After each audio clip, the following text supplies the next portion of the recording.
Olá pessoal, boa tarde, tudo bem? E aí, saudades, né? E para tentar matar um pouquinho dessa saudade aí, né? Mandando, né?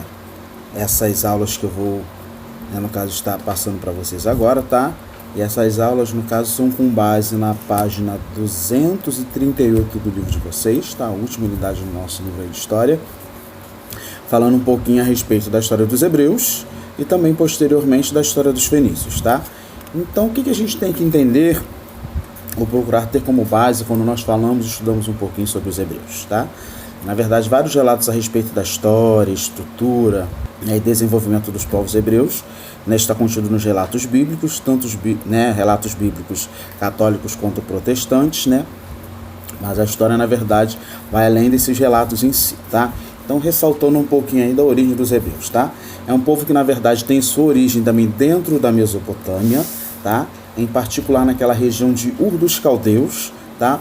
Onde um dos habitantes daquela região, chamado de Abraão, tem um encontro com Deus, e a partir desse encontro com Deus, ele é convidado a se retirar daquele local e ir para um local onde Deus, né, estava mandando ele ir. Tá? Então, no primeiro momento, tá, a origem central dos hebreus está em Ur dos Caldeus, região da Mesopotâmia, onde era muito comum, né, aquela questão de se concentrar e valorizar culto a vários deuses, tá? E quando tem esse chamado feito a Abraão, ele vai para um designado para uma região diferenciada. Tá nessa região que ele vai, na verdade, ser chamado e convidado a ir, é a região de Canaã, né? E quando ele chega a Canaã, algo está reservado para ele ali, tá? No primeiro momento que a gente sabe das atividades que serão realizadas e feitas pelos hebreus ali, tá, que eles vão trabalhar tipicamente com o comércio local e também com as atividades agropastoris, né? Isso com um tipo de agricultura local e também com a pecuária local, né? De carneiros, né? E outros tipos de animais locais ali, tá? Então essa basicamente é a sustentação dos hebreus na antiguidade. E a partir daí começa a se condensar ou se caracterizar com mais complexibilidade a estrutura dos hebreus, tá? Então, para conhecer um pouquinho da sua estrutura, nós precisamos entender alguns relatos, tá? Eles vão ser considerados uma civilização que não é tão sofisticada, inclusive porque em muitos momentos eles vão viver pelo deserto, né, como povos peregrinadores, porém algo que já de fato, querendo ou não, vai ser diferente do que era a realidade dos outros povos locais ali, é a questão da sua religiosidade, tá? Diferente dos mesopotâmicos, os hebreus em si eles serão monoteístas, ou seja, vão adorar e cultuar um único Deus, tá? Esse Deus, Yahvé ou Jeová, como os relatos bíblicos, né, relatam, né, e retratam tudo mais, então já é uma diferença dos povos que estão à sua volta. A partir daí vai se estruturar alguns períodos para a gente compreender um pouquinho melhor da história desses hebreus, tá? O primeiro período vai ser o período dos patriarcas, tá? Conforme o próprio nome já diz, patriarca vem daquela ideia de um pai, ou seja, de um ancião, dos primeiros chefes de família, dos primeiros clãs. Nesses clãs, na verdade, eles se organizam, vão dar origem a filhos, netos, bisnetos e tudo mais, tá? Então, nesse período dos patriarcas aí, tá? Primeiro grande patriarca dos hebreus, Abraão, conforme eu já havia falado para vocês, e nesse período aí nós vamos ver que, olha só o que diz aí o livro de vocês: por volta do ano de 1800 a.C., Abraão teria recebido uma ordem divina para que deixasse Ur dos Caldeus e migrasse em direção a Canaã. Depois de um longo período de prosperidade, uma seca vai atingir onde eles estavam, e seu neto, chamado Jacó, vai reunir seus rebanhos e filhos e esposas, e vão buscar refúgio no Egito, com o objetivo de se proteger da seca e da fome local. E aí, nesse episódio, onde eles fogem dessa seca, né, migram para o Egito, e também todo aquele contraste da história dos hebreus com os egípcios, né? Vão ficar ali durante muito tempo como povos escravizados, vão passar por grandes, né, aflições e tudo mais. Depois tem aquele grande episódio também, né, isso da travessia do Mar Vermelho, que é o êxodo, eles saindo do Egito e voltando novamente para a terra que eles tinham, né, com uma ideia de herança que receberiam dos seus pais e tudo mais, tá? Tudo isso está dentro desse período aí dos grandes patriarcas, tá? Dentre esses, né, nós vamos ver Abraão, sua descendência e sucessivamente, tá? E essa questão deles saírem, lutarem, né, e buscarem, né, o que eles tinham como propósito, né, que seria, né, viverem na Canaã prometida, tá? Começa a melhorar a partir do século 13 a.C., quando Moisés, também considerado um dos grandes patriarcas aí, um príncipe egito de origem hebraica, vai decidir liderar o seu povo, né, na famosa saída do Egito. Tá?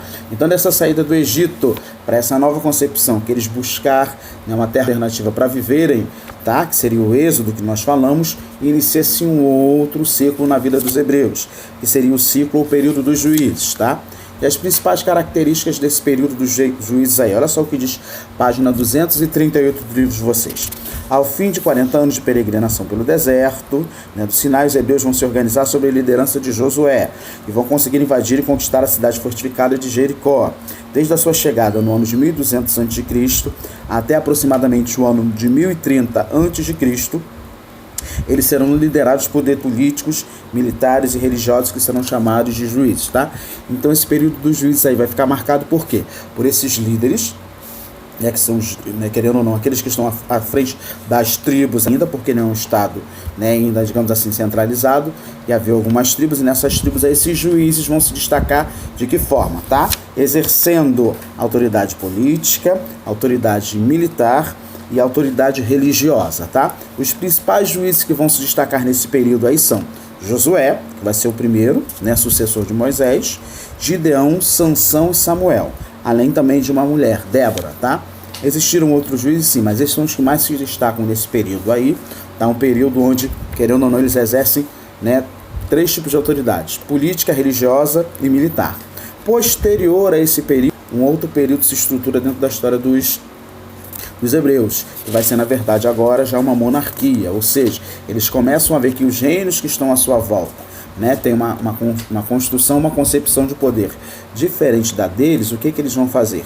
Vão buscar, né, diante da realidade deles, que era o que? Buscar ou consultar ao seu Deus, pedindo essa autoridade que seria um rei, tá? E aí, nesse momento do rei, né, no caso onde o rei está à frente do governo, a monarquia, nós vamos ver que vários reis, na verdade, assumem o poder, porém 3 deles vão se destacar, tá?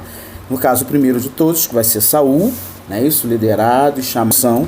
Posterior a Saul, nós vamos ver depois Davi, que é o rei mais popular dentro da história de Israel, e posterior a Davi, o seu filho Salomão, né, conhecido como o homem mais sábio de todo mundo. A sabedoria dele, o conhecimento que ele tem, faz com que outros povos e outros reinos, né, venham, na verdade, conhecer, né, Israel ou os hebreus, para entender o porquê de tanto, né, digamos assim, de tanto se falar da sabedoria desse grande homem aí, tá?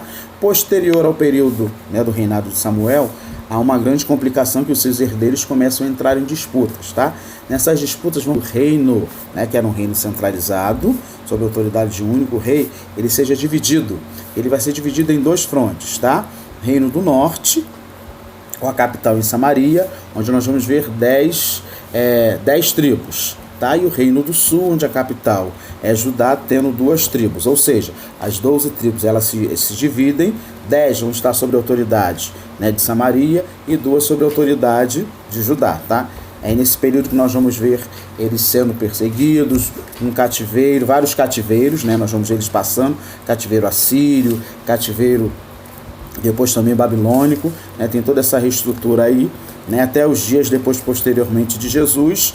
E dentro da concepção religiosa, nós já sabíamos, no caso, eu já havia falado para vocês, que eles são conhecidos e vistos como povos monoteístas, acreditando numa única divindade, que seria Yahvé ou Jesus.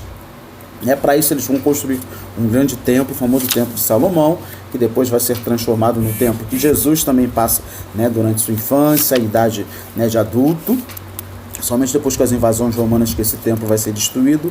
Além disso, nós vamos ver que, como eles são monoteístas, eles têm alguns livros aí que são sagrados para eles, tá? Página 239 retrata um pouquinho disso. A Torá, composta pelos primeiros 5 livros da Bíblia, né, a Torá hebraica, a Tanakh, que seria o equivalente ao Velho Testamento judaico e católico romano, ou seja, o restante dos livros do Antigo Testamento, e o Talmud, um livro escrito, né, pelos sábios judeus, com o objetivo de esclarecer a interpretação das leis mosaicas, tá? Então, isso é um pouquinho da história dos hebreus na antiguidade, tá? Que também são conhecidos como neojudeus, e na atualidade nós os conhecemos como o povo de Israel, tá? Então, já vou mandar o próximo vídeo que fala a respeito dos fenícios, tá bom? Um abraço.